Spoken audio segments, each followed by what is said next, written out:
Hola a todos, en esta sesión, este es nuestro capítulo piloto para conversar sobre inteligencia artificial, sobre marketing, que es básicamente nuestra derivada, en donde vamos a comentar en una conversación distendida algunas preguntas con Fernando. Ambos somos miembros del equipo Calamar.digital, que estamos implementando paso a paso ciertas técnicas de Machine Learning en el desarrollo de marketing y básicamente contar lo que hemos hecho, lo que tratamos de hacer en, nuestros, en nuestras iniciativas en esta derivada. Hola Fernando, ¿cómo estás? Hola Carlos, muy bien, ¿y usted? Bien, bien, es genial conversar. Te quería preguntar, haciendo como un balance de todo lo que ocurrió el 2023, para ti, ¿cuáles fueron los hechos más significativos de inteligencia artificial el año pasado? ¿Cuáles fueron como los top tres? Bueno, el año pasado se dieron varios avances en inteligencia artificial. Quizá los más sonados fueron el desarrollo de los nuevos grandes modelos de lenguaje que han estado lanzando de tipo multimodal, que de hecho ya empiezan a recibir una denominación debido a que ya no solo abarcan lenguaje, sino otro tipo de datos. En ese caso, yo creo que al menos los dos titanes que se lanzaron en el 2023, muy conocidos, son GPT-4V, que ya cuenta con la posibilidad de procesar imágenes. Y también muy sonado fue el caso de Gemini, que en este caso es un modelo de lenguaje desarrollado por el equipo de Google, que en varias métricas supera a GPT-4. Sin embargo, es preciso indicar que a pesar de ello, mm, Gemini ha tenido cierta controversia desde su lanzamiento, dado que aparentemente el video de lanzamiento presumía tener capacidades que todavía los modelos de lenguaje multimodales no tienen. Y bueno, usted me preguntó tres, pero me quedaría con esos dos. Creo que son los avances más relevantes que se han dado. Otros avances, pues no los tengo tan a la mano en cuanto al 2023, pero considero que son menores a comparación de esos 12 que sonaron bastante, a menos que se me esté pasando alguno. Buenísima. Interesante igual con relación a como la mirada de los modelos de lenguaje, son los que cambiaron el paradigma totalmente. Y por ejemplo, para que nos conozca la audiencia un poquito, comenta, comentar, ¿cierto? Que nosotros trabajamos en conjunto en Calamar.digital que le mencionaba recién, y desde el punto de vista personal, yo soy del área de marketing en donde yo me pregunto, quizás algunos de los que escuchan, es ¿para qué serviría, cierto, inteligencia artificial? ¿Cómo me ayuda a mí en mi negocio? Y quería preguntarte, Fernando, como de dos lados, ¿cómo la inteligencia artificial y estos grandes modelos de lenguaje puede ayudar a un negocio pequeño, por ejemplo? Y después te quiero preguntar, para aquellos que quieran estudiar, eh, así que quiero partir primero con negocios. ¿Cómo les puede ayudar estos modelos de lenguaje a negocios? Y yo creo que los modelos de lenguaje, al menos como mucha gente los concibe, incluyéndome, agrupan mucha información que puede decir que puede decirse que es como una síntesis de el conocimiento que tiene la humanidad de casi todos los temas. Ahí metieron como datos a toda la Wikipedia, un montón de libros y así. Entonces, que de alguna manera cuando uno evalúa a un modelo de lenguaje, pues escupe esa información. Entonces, algunas personas lo ven de esa manera, que que gracias a su entrenamiento pueden condensar este conocimiento y en algunos casos pueden condensar conocimientos de marketing, que puede ser que muchas personas no especializadas no tengan. De hecho, a mí, que yo no soy especializado en marketing, me ha ilustrado en algunos conceptos. Y uno puede usar esos modelos de lenguaje de esa forma interactiva y didáctica, donde pues puede adquirir información y, y también se ha considerado en utilizar esos modelos de lenguaje para producir, por ejemplo, los textos publicitarios. Y yo creo que sí es posible usarlos de ese modo, pero creo que todavía es un área que se puede mejorar. Pero ¿cuál era la segunda pregunta? Sí, no, ahí vamos con la segunda pregunta que tiene relación, ¿cómo impactaría a los que quieren tomar una decisión educativa ahí? Me quería quedar con lo primero que tú dices, como cómo impactaría a los negocios, ¿cierto? Porque hay muchos negocios que creen que ChatGPT, por ejemplo, les va a solucionar todo, que es prácticamente magia.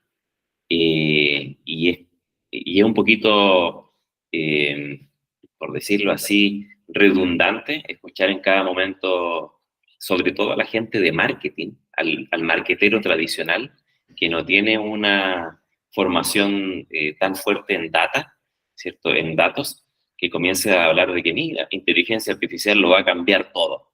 Esta es la punta del iceberg, y es como ya como repetitivo y en algunos casos muy vende humo este tipo de perfil que está hablando de ChatGPT que va a transformar en algunos niveles se sobrepasan de lo que ChatGPT puede ser. Tú me comentabas hace poco, claro, ChatGPT tiene sus limitaciones, no hay que confundirlo, ¿cierto? ¿Me puedes comentar qué limitaciones tú viste y escuchaste que se le estaba dando mucha pompa, pero en realidad hay que bajar los humos y hay que decir, mira, tiene limitaciones? ¿Cuáles son esas limitaciones? Claro, Carlos, como tal, anteriormente mencioné que los modelos de lenguaje creo que son los avances más impresionantes en cuanto a inteligencia artificial. Sostengo un poco ese punto, tal vez estoy ignorando otros desarrollos que también merecen atención. Quisiera clarificar esto. Pero al menos en cuanto a difusión, a hype y a atención, yo creo que sí han sido los modelos de lenguaje lo que ha recibido más atención. Incluso pareciera que se empiezan a sobreestimar. Es decir, los modelos de lenguaje, como bien dices, presentan limitaciones y no pueden resolver todo. Son muy buenos resolviendo muchas tareas, son el estado de arte en cuanto a casi todo lo que tiene que ver con lenguaje, y al decir estado de arte me refiero a que es lo mejor que existe hasta el momento como tecnología de lenguaje natural, de procesamiento de lenguaje natural. Eso no significa que necesariamente sean mejores que los humanos en muchas tareas. Eso no es cierto. Hay muchas tareas que los seres humanos todavía podemos realizar mucho mejor que las máquinas, eh, o al menos ciertos seres humanos adiestrados. Entonces, quizá la mayor limitante que yo he observado para, por ejemplo, cuestiones de marketing es el uso de la aritmética en los modelos de lenguaje. Uno tiene que comprender que un modelo de lenguaje que es una herramienta, es algo que nosotros diseñamos para poder predecir una oración dada una oración anterior. Eso es básicamente lo que es un modelo de lenguaje. No es nada más que eso. Entonces, ahí no hay nada que nos diga cómo tratar cosas como la aritmética. Y es cierto, o sea, por ejemplo, la uno más uno es una oración, y si yo lo pongo a un modelo de lenguaje, efectivamente me va a decir que es dos, porque eso se ha visto varias veces. Sin embargo, como tal, no tiene un motor ahí que nos permita, que permita capturar cómo debe ser la aritmética. Entonces, nosotros cuando tratamos problemas aritméticos, no hacemos predicción de una siguiente oración, sino que sabemos cómo calcular las sumas, restas, multiplicaciones, todo lo demás, por medio de un procedimiento. Y existen procedimientos que son muy tardados de calcular, o sea, para calcularlos, inherentemente necesitamos más tiempo del que necesitaría un modelo de lenguaje para generar una respuesta. Entonces, eso como tal da una limitación de fondo que los modelos de lenguaje no pueden lograr alcanzar y de hecho no lo logran. O sea, si nosotros trabajamos con un modelo de lenguaje como ChatGPT y podemos hacer, le planteamos un CSV con datos y decimos, hazme el análisis de datos, no lo va a hacer bien. Entonces, eso es algo que nosotros verificamos en el proyecto Calamar. Entonces, es una realidad. Pero también es necesario comentar que ya en el 2023 se han estado haciendo avances en ese sentido, probablemente salgan este año. De hecho, yo estuve en una conferencia que impartió un investigador de Google Mind, entonces, donde hizo hincapié de esas limitaciones. Entonces, para ello, ya desde el equipo de Google van a trabajar directamente sobre las limitaciones, por ejemplo, aritméticas, para desarrollar tecnologías que sean capaces de combinar las herramientas que por sí las computadoras ya realizan, porque es cierto, es curioso que los modelos de lenguaje tengan peor aritmética que los seres humanos, bueno, no, quizá no el ser humano promedio, pero sí que los seres humanos entrenados, pero las máquinas siguen siendo mejores que nosotros en calcular cosas, entonces eso parece paradójico, entonces, la nueva dirección que de hecho tal vez no debería decir, porque bueno, pero no solo es la dirección que Google ha estado tomando, sino que otros trabajos como el Toolformer han estado considerando eso. Es cómo entrenar a un modelo de lenguaje para que pueda usar, por ejemplo, una calculadora. Entonces, algo tan básico como eso. Entonces, ya hay conferencias al respecto, ya empiezan a trabajar en ello, ya los equipos tanto de Google como aparentemente de OpenAI ya están yendo en esa dirección. Así que sí hay limitaciones que tal vez no puedan resolver nunca. Luego hay análisis que demuestran que todavía los modelos de lenguajes están en una fase muy inicial, pero eso no quiere decir que nunca sean capaces de hacer varias cosas, aunque pues puede ser que nunca sean capaces de hacer algunas cosas porque existen límites o aparentemente existen límites en la teoría. Entonces, eso es lo que quería comentar al respecto. Buenísima. Y qué bueno este punto porque yo me recuerdo que antes yo te pregunté, ¿te acuerdas, Fernando? Mira, aquí estoy viendo unos videos en YouTube donde ciertos marqueteros, ¿cierto?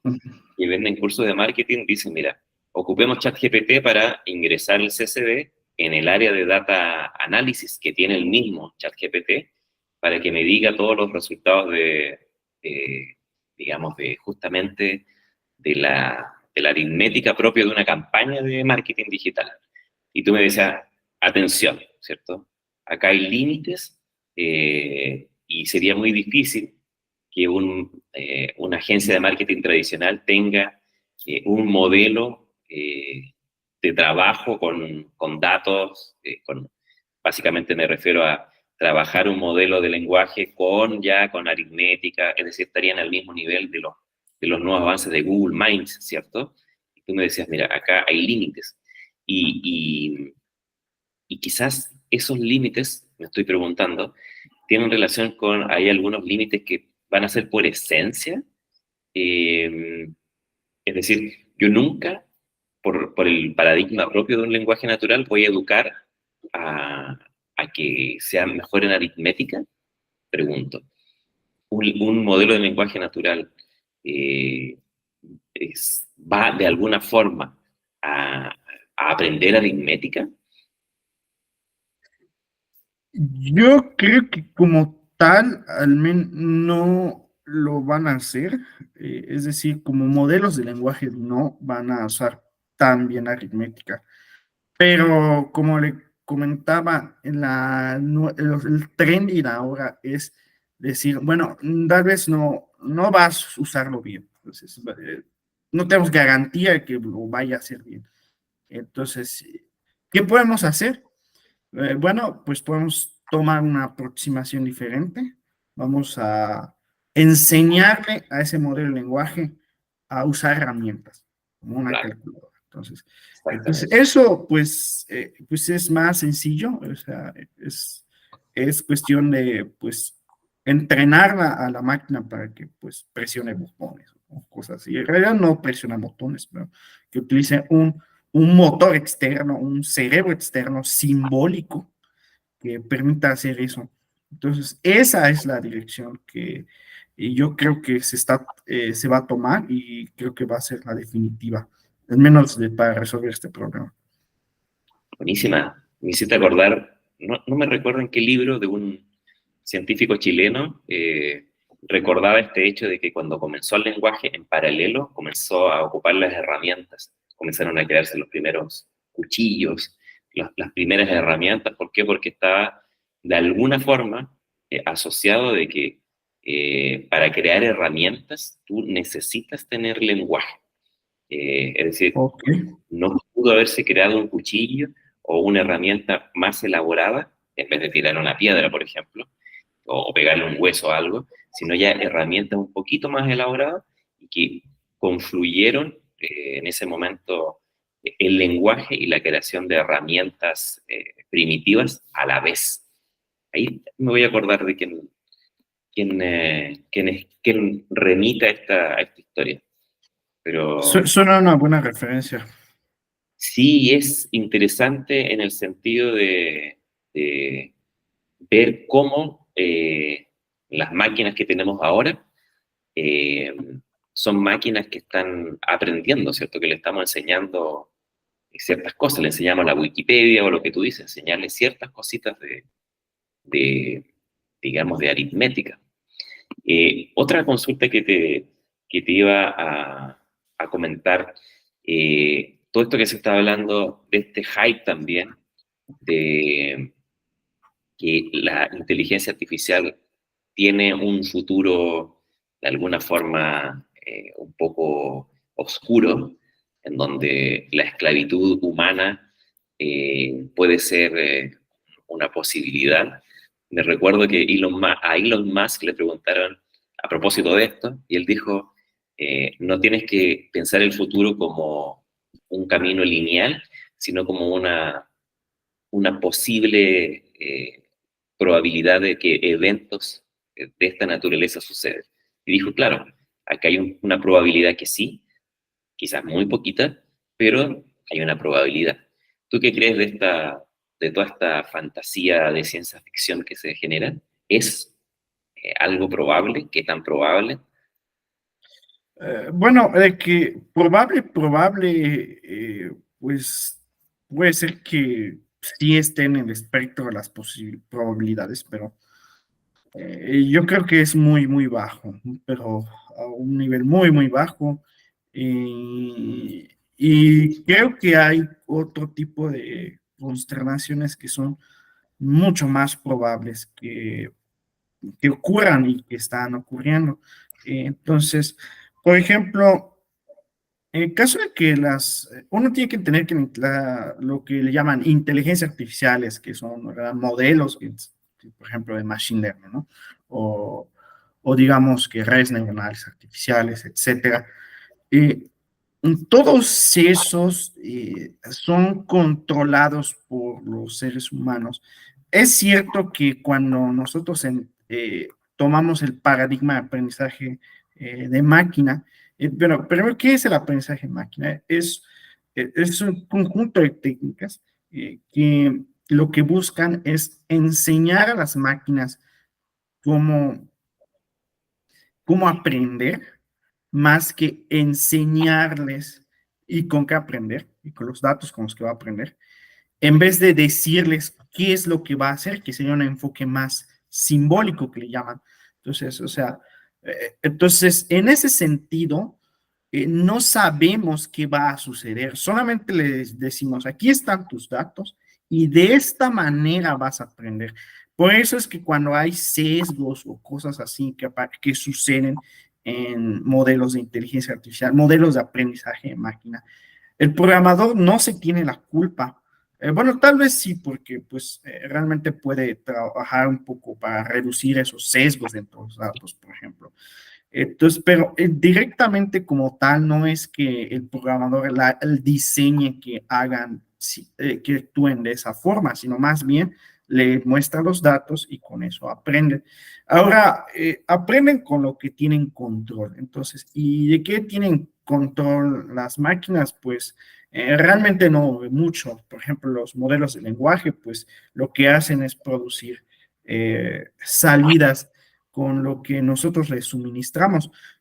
Si se fijan, la mayoría de los modelos de lenguaje no hablan como nosotros, no generan texto con una intención, como por ejemplo podríamos tener nosotros. Nunca te van a preguntar algo, casi nunca. Entonces, en ese sentido, pues solamente uno pues va, le hace una pregunta y el modelo de lenguaje va y le responde. Entonces, no tiene mucho control que digamos, o sea, solamente controla la salida que va a tener, que es puramente texto. Y bueno, los textos son peligrosos, sí pueden causar revoluciones, lo han causado en la historia, pero, y sí, este desarrollo es una revolución, pero no veo que sea una revolución violenta o que produzca una revolución violenta, eh, porque, y la razón por la que no creo que lo hagan, que busquen revolucionar de forma violenta, es porque quienes controlan esos modelos son empresas muy poderosas. Entonces, lo que buscan, pues, pues no es cambiar el statu quo, o sea, el estado de las cosas. No buscan que el mundo se vaya a modificar, porque si el mundo empieza a convulsionar, a, a cambiar, puede que su posición de poder ya cambie. Entonces, lo que de este modo es muy difícil que la inteligencia artificial, digamos, se salga de control, como sucede en muchas obras de ciencia ficción, algunas muy interesantes de ver, pero yo creo que es un panorama muy poco probable. Eh, por ejemplo, quizá el caso más conocido de la serie Terminator, que es Skynet. Entonces, en ese caso, pues tenía control de las armas, de los arsenales nucleares. Entonces, y bueno, ahí hay un detalle con eso. Hay un problema que es interesante de discutir, de que, por ejemplo, de las arsenales nucleares. Eh, es cierto, es muy difícil que a un modelo de lenguaje le proporcionen tal control y que llegue a la conclusión de, por ejemplo, no sé, que la humanidad tiene que extinguirse, ¿no? Entonces, porque si no se va no sé, si sale el ser humano es más peligroso. Yo creo que esas posibilidades son muy remotas porque no es muy sencillo darle a un sistema un control de algo tan crítico. eh, y de hecho no es lo que está sucediendo. Por ejemplo, la idea de autos que manejen solos es una idea antigua, desde los 90 hay propuestas, pero ¿por qué no vemos autos que se manejen solos en las calles? Existen muchos modelos que Tesla está trabajando algo, precisamente porque no les damos a las máquinas eh, el control de cosas que podrían fallar. Entonces, por ejemplo, ¿y qué podría fallar? Pues un accidente automovilístico. Y es cierto, se cree que bueno, al menos unas métricas parecen indicar que las máquinas manejan mejor que los seres humanos. Es lo que yo creo totalmente. Pero lo que sí es preciso indicar es que precisamente porque podrían fallar, y en caso de que fallen a quienes le echamos la culpa, precisamente por eso no las despliegan.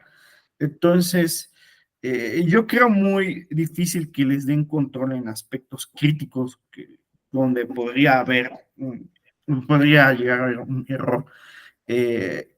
Bueno, a veces suceden errores de computación tan críticos, por ejemplo, hechos como, por ejemplo, los rayos cósmicos pueden alterar un bit y, por ejemplo, cambiar, por ejemplo, los resultados de una elección que de hecho sucedió en algún momento. Entonces es algo así podría, y sobre todo algo que como una red neuronal que tiene como componente la aleatoriedad y también el hecho de que sean poco transparentes, es muy difícil que alguien decida darle control a un mecanismo tan crítico, ¿no? O sea, eh, entonces, pero yo creo que el mundo está sufriendo amenazas más importantes. Por ejemplo, el control de los arsenales nucleares. Yo siento que está a manos de personas que pueden llegar a ser inestables, o sea, que presentan ciertas neurodivergencias, eh, entonces que pueden tener ciertas facetas que puedan ser más destructivas para la humanidad. O sea, yo confiaría incluso más el hecho de que dichos arsenales estuvieran controlados por máquinas que por seres humanos que se Ah, rigen muchas veces de forma emocional. Por ejemplo, voy a decir algo polémico, pero hace unos años Donald Trump estaba a cargo de los arsenales nucleares de Estados Unidos, uno de los mayores existentes. Vladimir Putin ha estado a cargo de los de Rusia desde hace varios años. Entonces, bueno, no estoy muy bien. En el caso del presidente de Estados Unidos, pues sí tienen un botón donde pueden autorizar o no el despliegue a los arsenales nucleares. Putin me parece que igual tiene uno. Eh, entonces, y esas dos personalidades grandes, no voy a hablar a favor de ninguno de ellos, ni voy a poner un sesgo sobre si Estados Unidos o Rusia es mejor. No quiero decir nada de eso. Lo único que quiero decir es que yo siento que ha estado control de personas que pueden llegar a ser realmente peligrosas. Entonces, y durante la Guerra Fría, pues han habido casos donde se detecta, donde por ejemplo se detecta la llegada errónea de misiles enemigos. Entonces, y eso ha estado a punto de terminar en una tragedia nuclear. Entonces, afortunadamente, por ejemplo, hubo un incidente donde se detectó la llegada de misiles estadounidenses a Rusia. Entonces, y el coronel a cargo de desplegar las armas nucleares prefirió esperar, detenerse y no lanzar los misiles nucleares. Entonces, eso es una decisión interesante porque si nosotros programamos, no tiene que ser una inteligencia artificial, un programa simple que diga, detectamos misiles enemigos, lanza los nuestros. Entonces, yo creo que esta persona, no, Stanislav, no me acuerdo cuál es su apellido, el hombre que eh, salvó al mundo. entonces sí, de alguna manera salvó al mundo. Eh, Tomó un criterio que tal vez, que quizá contradiga un poco mi punto anterior. O sea, quizá estoy desconfiando demasiado en las personas, pero, por ejemplo, este coronel ruso, soviético, dijo, o sea, pensó como una persona, o sea, esto puede destruir al mundo. Y si no hay mundo en el cual vivir.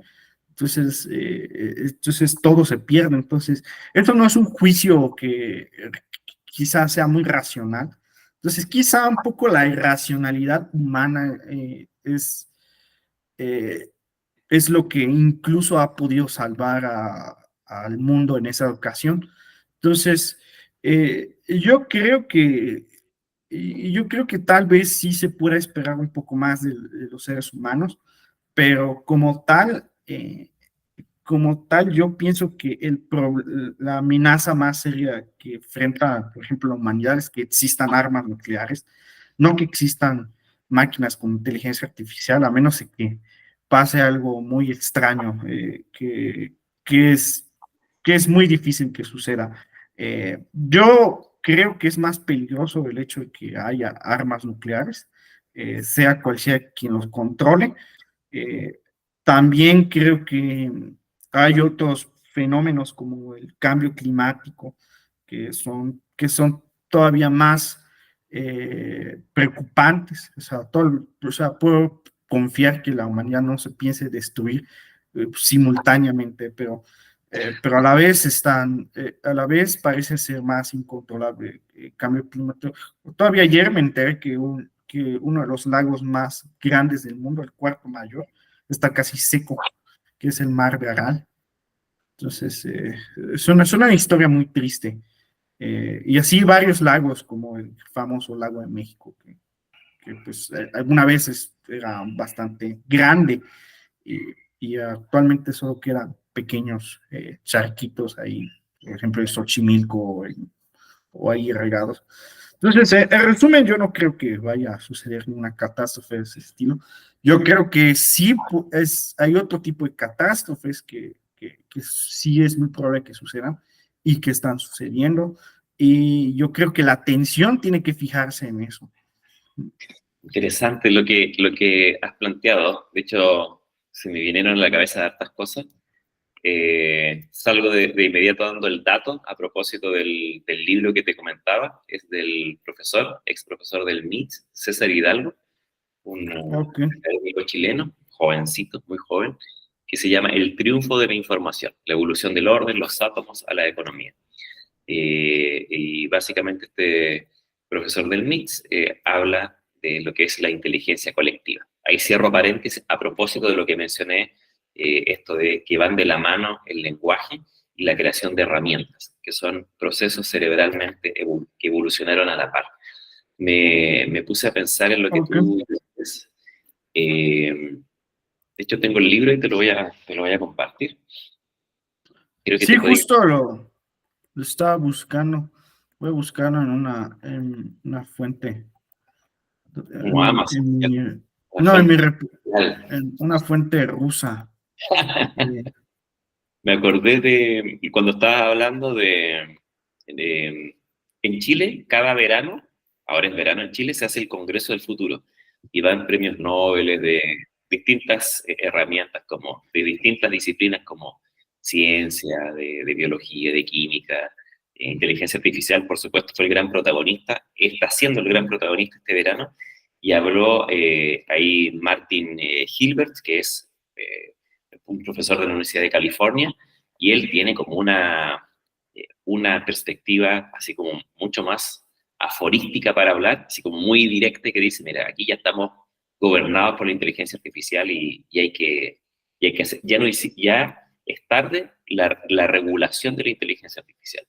Y él comienza a hablar cosas bien concretas, en donde menciona que estamos en la época como de la algoritmización, que básicamente es que estamos automatizando todo el proceso de pensamiento, que lo que nos llevó a, no sé, descubrir la teoría de la relatividad general, si es que delegamos el pensar a una máquina, estamos perdidos, así de simple.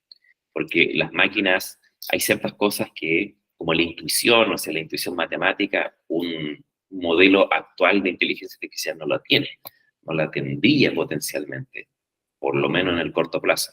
Y quería mencionar que este autor mencionaba ya algo más terrible incluso, que básicamente casos de suicidio, por ejemplo, producto de inteligencias artificiales son cosas del presente, es decir, eh, cosas muy concretas en donde habla, y aquí estoy hablando de algoritmos que te dicen, oye, haz esto, haz un reto de TikTok, o haz esto. Son algoritmos que la inteligencia, que Machine Learning, ¿cierto? Esta subárea de inteligencia artificial hace que un joven, imagínate un joven Fernando, ¿cierto? Tenga que hacer un reto de TikTok porque en todo momento te están impactando con un camino a seguir, un camino automatizado de comportamiento. Él mismo dice que como el 80% del, del comportamiento humano es predecible, el 80%. Ya va a quedar mucho menos, pero el mayor miedo que plantea él es justamente la automatización del pensamiento. Y me acordé, algunos me conocen de filosofía, me acordé en Platón, en uno de sus libros, está hablando el héroe de Platón, Sócrates, cuando comienza la escritura. Y la gente en esa época dice, esto va a destruir la memoria. ¿Por qué? Porque nosotros ya vamos a dejar de ocupar la memoria y la vamos a trasladar a un soporte.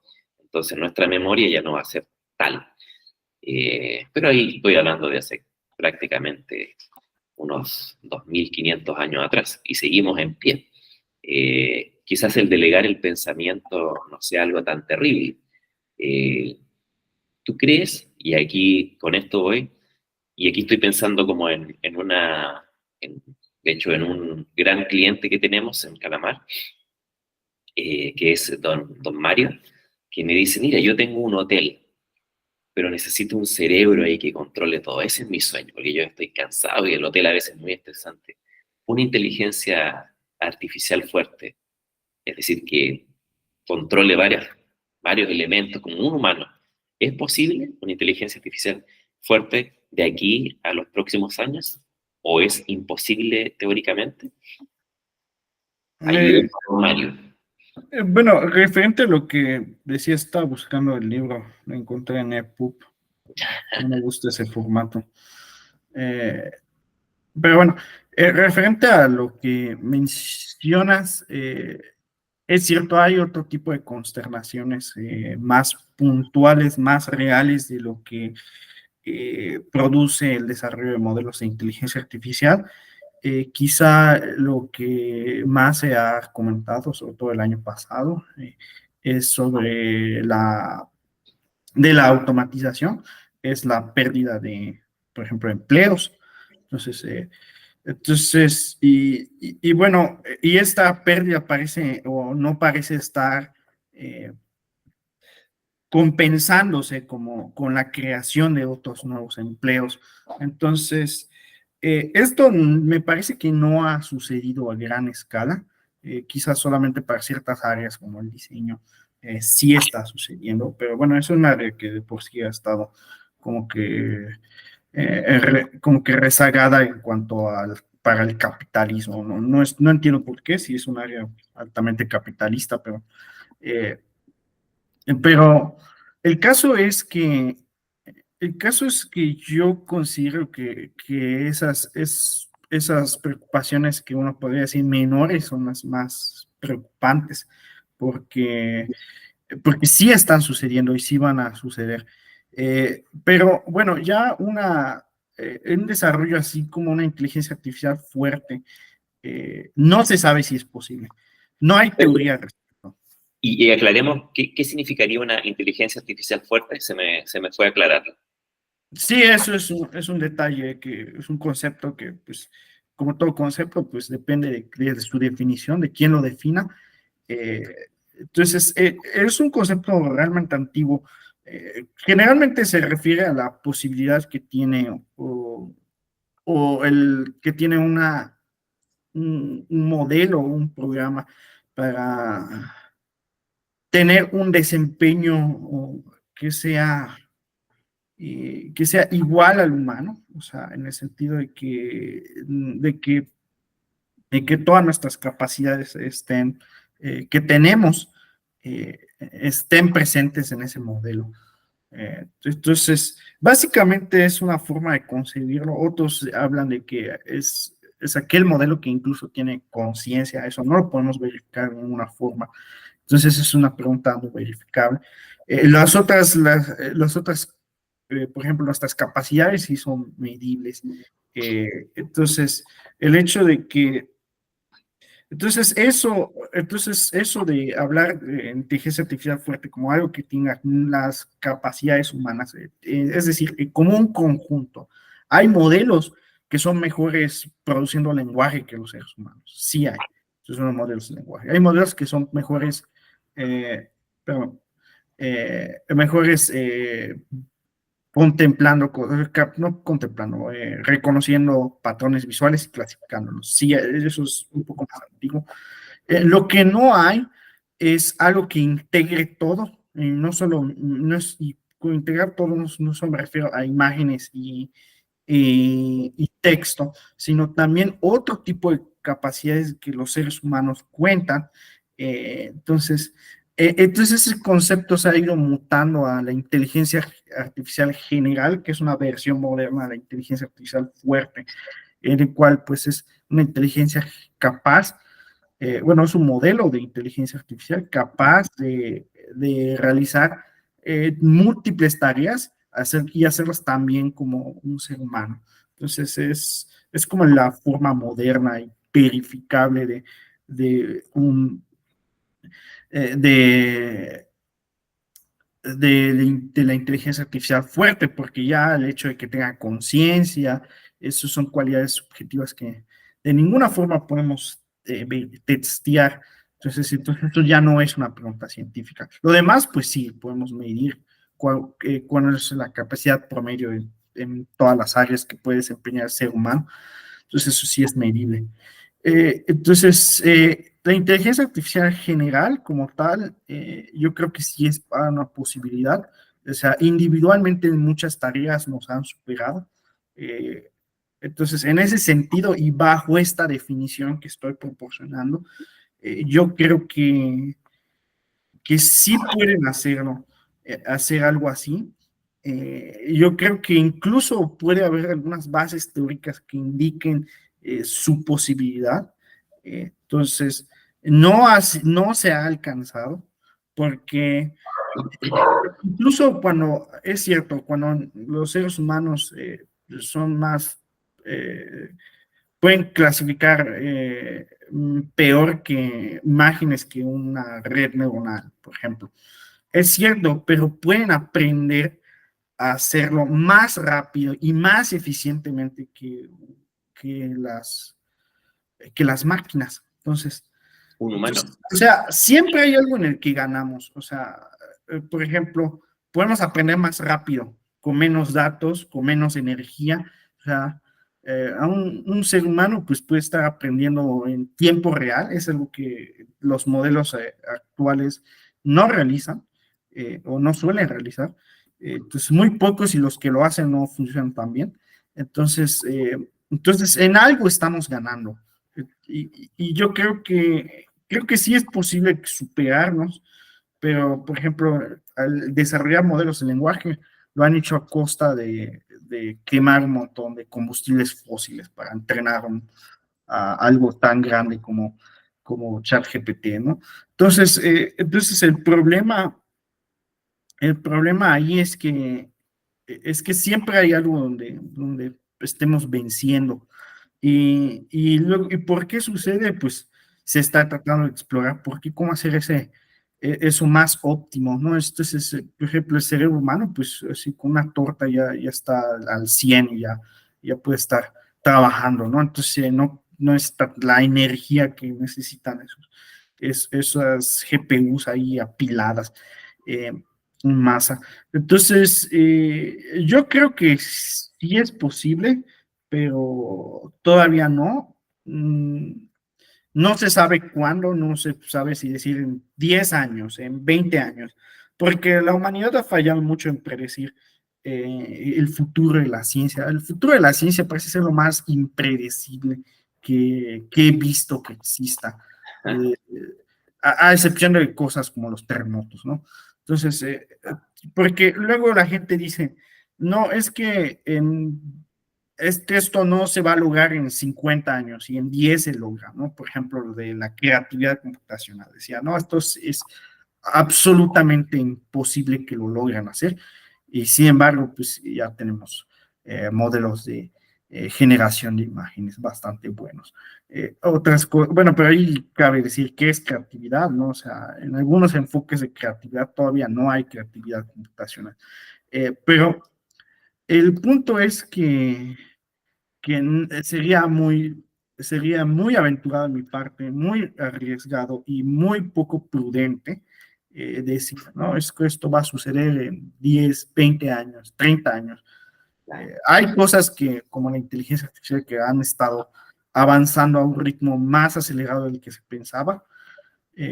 Hay otras que no. Hay otras áreas que no. Por ejemplo, la computación cuántica decían que han dicho que pues, hace 10 años decían que en 10 años y así sucesivamente. Por ejemplo, Macron estaba modelando sí, directamente todo el cerebro del humano, entonces decía, pues vamos a construir una máquina que modele todo, absolutamente todo, y vamos a meter unos tantos millones acá, tantas computadoras así apiladas, y Interesante. dijeron, y ese era el proyecto Blueberry, pero y así juntaron a todos los así grandes científicos y trabajaron en Europa. Y eso dijeron que iba a estar hace 10 años, literalmente esto pasó, eso lo dijeron hace 10 años, que en 10 años iban a tener resultados y sin embargo no los han tenido. Entonces, eh, no podemos decir fácilmente cuándo va a ocurrir porque mucho de lo que avance científico depende de como chispazos, o sea, de creatividad y, y de una creatividad que no es fácil de modelar. Entonces, no es fácil decir, o sea, no sabemos si tiene que haber alguien que lo piense y que diseñe algo y que dé una nueva ruta de investigación que lleve a eso. Pero hasta Sí, ahora no mira, ha sucedido. mira, ya estaba pensando como en dos puntos a propósito de lo que tú decías. Uno, como que ahora que se viene el invierno de la computación cuántica, hace poquito leí que estaban cerrando los presupuestos en Alibaba, que tiene o tenían un departamento de computación cuántica, pero ya incluso los computadores a una universidad se los donaron y el presupuesto ahí como que ya se estampa. Y me acuerdo que en su tiempo también la misma inteligencia artificial tuvo varios episodios de inviernos, se le llama invierno, ¿cierto? A periodos en donde la investigación no tiene tanta, más que recursos, sino no tiene como grandes, ¿cómo decirlo así? Grandes hallazgos o hype necesarios que uno diga, mira, aquí esto está funcionando, mostramos evidencia. Bueno, ese era uno de los puntos primero, el invierno de la computación cuántica. Y a propósito de lo otro, hay otro libro que quizás tú conozcas, que es El mito de la inteligencia artificial, que es súper, súper interesante, de Eric Larson, quizá uno de los mayores expertos en lenguaje natural. Aquí voy a compartir el mito de la inteligencia artificial, en donde él justamente menciona, aquí dice, mira, nosotros todavía no tenemos idea qué significa la inteligencia en los humanos. Partamos desde esa base. ¿Cómo vamos Ujú. a comenzar a tener ideas de inteligencia artificial que va a superar al humano si todavía no sabemos ni siquiera qué es la memoria, qué es la conciencia, entre otros elementos? Y te voy a compartir mi suscripción a Everance, ahí, Fernando, para que lo puedas leer. Pero De hecho, ya lo encontré buenísima. Súper. gratuitamente. Él tiene escepticismo total a propósito de la inteligencia artificial, de que va a ser una mente humana. En el corto plazo, en el mediano plazo y quizás nunca. No, porque dice que aquí son dos razonamientos distintos. Uno de ellos, que básicamente que es la inteligencia artificial, lo que él plantea ahí es que trabaja con un razonamiento inductivo. ¿Qué significa inductivo? Que necesita un dato, un dato, un dato, un dato. Y no tiene una deducción como lo hace el humano, que puede contemplar como una totalidad. Y dice que y una máquina jamás va a comenzar desde la deducción, menciona el profesor ahí. Y el humano básicamente lo que hace es correlacionar conjuntos de datos, pero en base a contextos, experiencias, no tanto dato específico, sino más bien intuiciones que nos genera la correlación de hechos. Pero bueno, él dice que esto está demasiado exagerado. La inteligencia artificial exageró. Así de simple. Esto es un hype demasiado, demasiado grande, que obviamente por los beneficios y todo lo que uno ve con ChatGPT, lo que hace OpenAI, entre otros, claro, es muy visible, pero sumarle eso que vamos a tener una inteligencia pronto, fuerte, en el mejor de los casos, va a ser una inteligencia eh, relativamente parecida al humano, pero no superior, y quizás nunca vamos a tener algo de esta naturaleza. Así que ahí me hiciste acordar de eso. Y mi último punto aquí era a propósito del tratar Gracias por datos. Sí, claro, aquí a toda la audiencia vamos a estar compartiendo con especialistas como Fernando en inteligencia artificial, como también otros invitados que se suman, como eh, importantes actores en la academia, en empresas, que están ya confirmados para hablar justamente e ir derribando el hype. Eh, y derribando el hype, lo digo también porque en Más que, nuestra... Dale, dale. perdón por interrumpir, más que derivar, creo que es importante darle una nueva forma, no sé, Hay no que darle importa, una forma, claro. Yo como creo que remodelarlo. hay mucho fuego artificial y hay que ir escarbando en ir sacando la maleza, ¿cierto? Hay que sacar toda esa hierba que está metida encima. Y el último punto que quería comentar es justamente eso, digamos, que sobre todo en YouTube uno ve en todo momento, eh, en el marketing digital, que lo que nos convoca en este canal, es ver iniciativas anteriores que no tenían data.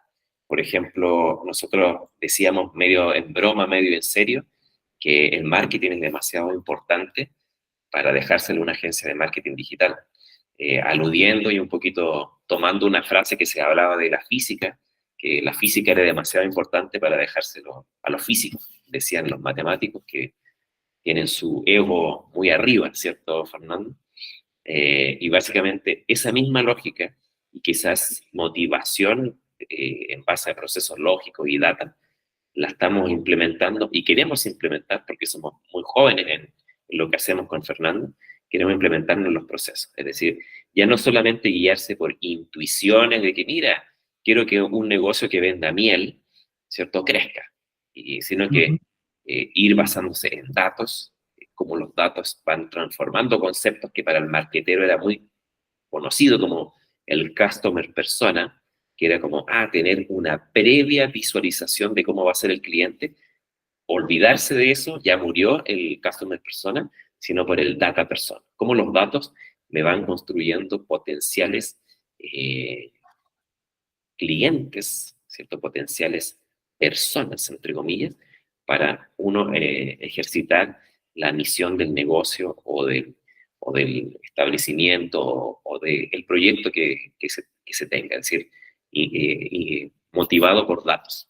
Ahí seguramente después voy a hablar con alguien de trader a propósito de un matemático famoso que es uno de los mayores traders, ¿cierto?, de la historia, que invertía en la bolsa de Estados Unidos y es un matemático. Y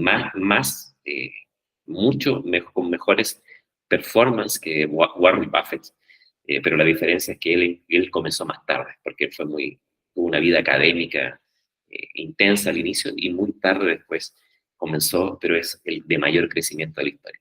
Bueno, y me estoy como dando ¿Sí? vuelta.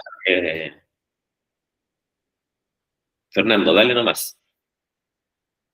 Pero, ¿cuál es la pregunta?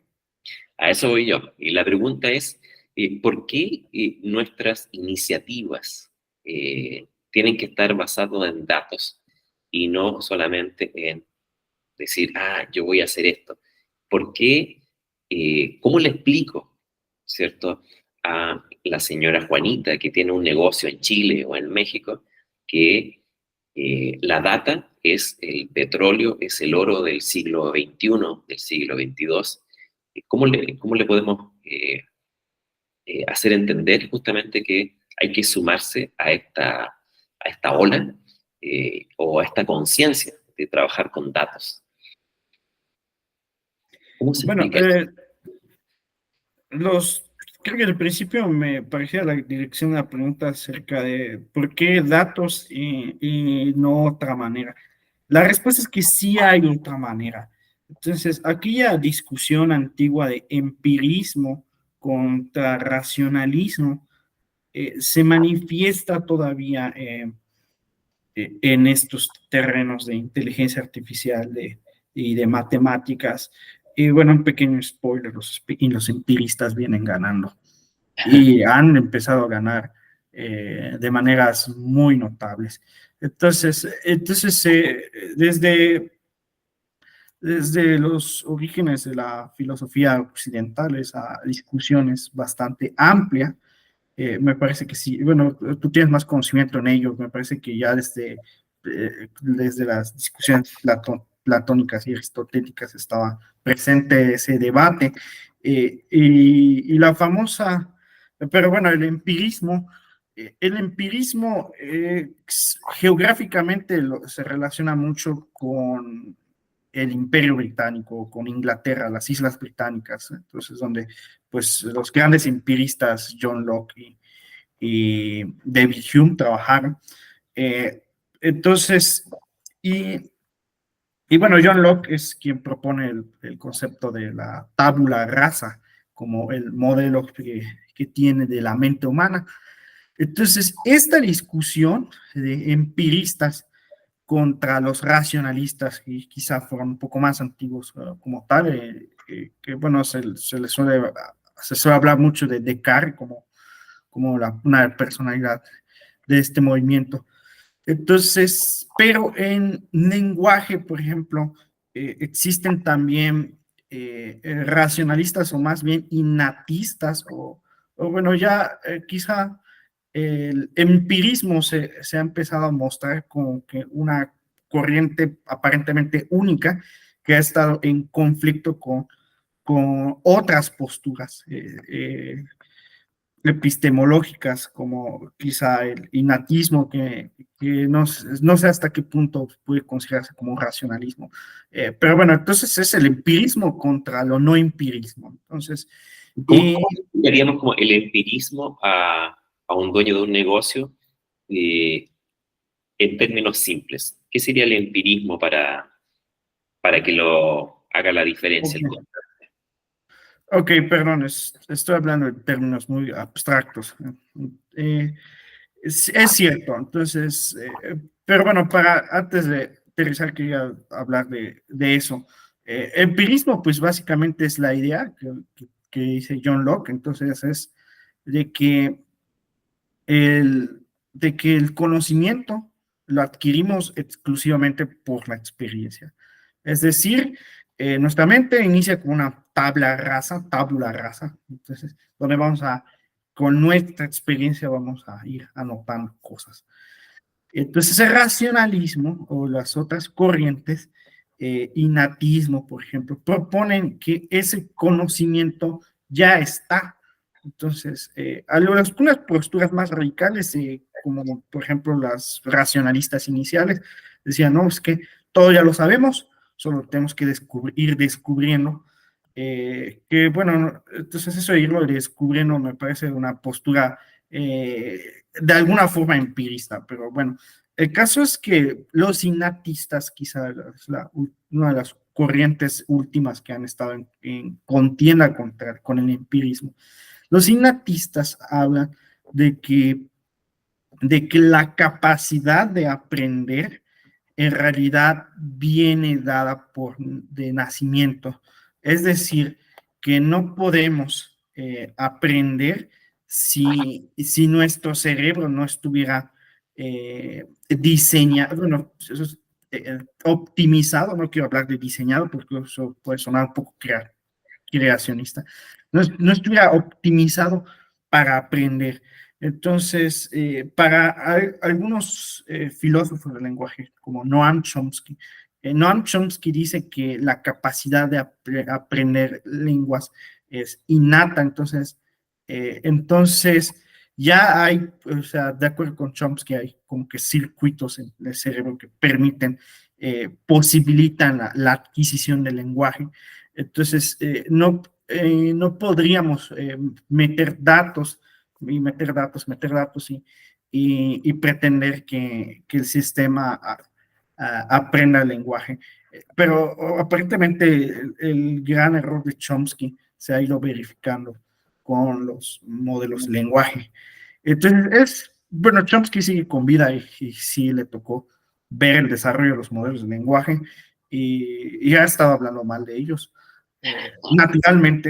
Naturalmente, porque de alguna manera desacredita algunas de las ideas que tenía sobre el potencial que tenía algo vacío para algo prácticamente vacío, que era una red con parámetros aleatorios para poder aprender. Entonces, es cierto, para desarrollar los modelos de lenguaje fue necesario crear la infraestructura, la arquitectura, todo eso para que pueda aprender el lenguaje. Pero bueno, ya aterrizando, ya para no hacer más largo esto y tortuoso quizá, creo, creo que hay mucha evidencia aplastante de que teniendo datos, teniendo muchos datos, se pueden hacer muchas cosas. Entonces, si tienes muchos datos, porque datos es información, y como decíamos hace quizá una hora, información ha permitido ganar guerras. Entonces, o sea, no únicamente la información, que, o sea, pero la información es algo crucial. Sí, dentro del Machine Learning existen modelos, enfoques basados en el modelo, sistemas donde yo no tengo datos y nunca los voy a tener, pero entonces yo diseño mis reglas y con mis reglas yo empiezo a hacer cosas con ello. Pero la realidad es que los enfoques basados en datos son los que han estado triunfando. Entonces, eh, en- entonces realmente los datos son muy importantes porque eh, nos permiten aprender a partir de ellos. Entonces, una regla común que yo suelo dar es que si no tienes datos, pues trata de diseñar tus reglas. Si tienes pocos datos, haz algo híbrido. Pero si tienes muchos datos, no tienes que pensar cómo van a ser las reglas. Simplemente piensa cómo va a aprender el sistema y el sistema va a, a aprender adecuadamente. Entonces, y también eh, en estas áreas se suele hablar de que no importa qué tan bueno sea tu modelo, si no hay datos no te sirve de nada. Entonces, la importancia de los datos eh, es que nos permite entender mejor los fenómenos. Entonces, y de alguna manera eso ha sido el gran triunfo del empirismo. Es decir, que puede ser que la postura no sea del todo correcta, pero algo que sí parece ser absolutamente innegable es que si no tienes forma de, ya sea de corroborar tus hipótesis o de perfeccionarlas, entonces, pues no tienes forma de tener suficiente conocimiento. Entonces, y yo creo que la gran mayoría del conocimiento, quizá no todo, porque pues también existe por ejemplo, las matemáticas que derivan conocimiento a priori, sin la experiencia. Entonces, yo creo que la gran mayoría del conocimiento de la humanidad pues, se obtiene o se obtuvo a través de los datos. Entonces, de esta forma, datos significa conocimiento. Y conocimiento, pues, es algo, quizá no todo el conocimiento, pero el conocimiento es algo muy poderoso, es algo que nos puede servir para responder preguntas. Entonces, ¿cómo puedo responder preguntas? Pues necesito conocimiento, necesito conocer cómo responderlas. Y los datos nos pueden ayudar a eso.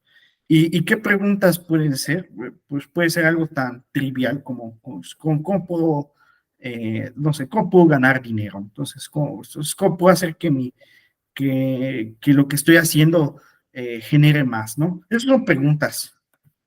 son preguntas verificables.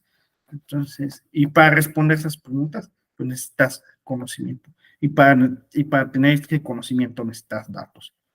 Sí. Buenísima, excelente. Sí, excelente. De hecho, en los términos que planteaste, nosotros somos de una línea más empirista, en donde nuestro propósito y paradigma es decir, datos nos van a permitir predecir cierto el futuro. Y también hay muchos de nuestros clientes que nos dicen, ya, ustedes quiero que me den resultados rápidamente, pero no hay datos, y sin datos, claro, no tenemos que hacer un camino con ellos, ¿cierto? Para tratar de predecir. Entendemos que ya desde el marketing digital es datos. Y hay que tener la paciencia necesaria para cultivar esos datos, después tratarlos y hacer todo justamente un trabajo con la data. Y eso es lo que nosotros hemos aprendido en nuestro ejercicio reciente de ir trabajando en marketing digital y de alguna forma tratando de implementar ciertas herramientas de Machine Learning. Y yo creo que la moraleja mía del 2023 es no forzar que tu empresa tenga que ocupar inteligencia artificial por sí sola. Es decir, porque hay muchas empresas que dicen, ya, quiero meter inteligencia artificial porque es hype. Y lo que hacen es instalar una conexión con ChatGPT y listo. Y dicen, ahora estamos ocupando inteligencia artificial. Y la gran mayoría, y quizás eso es lo que viene ahora, que nuestros CEOs en Latinoamérica tengan más formación en inteligencia artificial, que no se esfuerce eso solo para levantar capital o generar hype, sino también para generar un proceso digamos, de realmente que resuelva un problema. Eso así lo aprendí yo y básicamente es lo que uno quiere ir comunicando, ¿cierto? Es comunicar cómo uno va conviviendo con esto nuevo y se va internalizando en este proceso.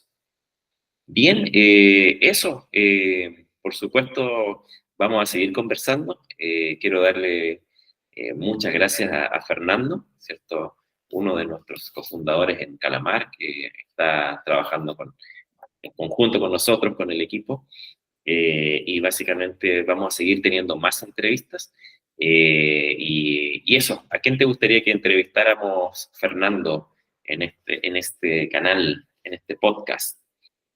No sé que a quién tenga disponible. Tenemos a varios interesantes confirmados. Ahí después los voy a subir, porque vamos a subir varios capítulos a la vez, pero si tienes algún candidato, lánzalo nomás para que se sumen a estas conversaciones bien Okay. distendidas. La idea es como entender, ¿cierto? Ir desglosando cosas. Pensaré en alguien. Maravilloso. Bueno, y a todos, síganos en este nuevo canal. La idea es ir compartiendo lo que es inteligencia artificial, cómo nos va a ayudar en el día a día. Quizás nosotros aportando un granito de arena en esta derivada, lo que es marketing para hacer los negocios más predecibles con datos, pero acá queremos entrevistar a distintas personalidades y personas que están recién ocupando inteligencia artificial, gente de 60 años que está recién ocupando la IA, particularmente Machine Learning, para resolver un problema real y no por hype, y no por tanto odio, ¿cierto? Eso. Así que un gran abrazo y nos vemos en el próximo capítulo. Gracias, Carlos.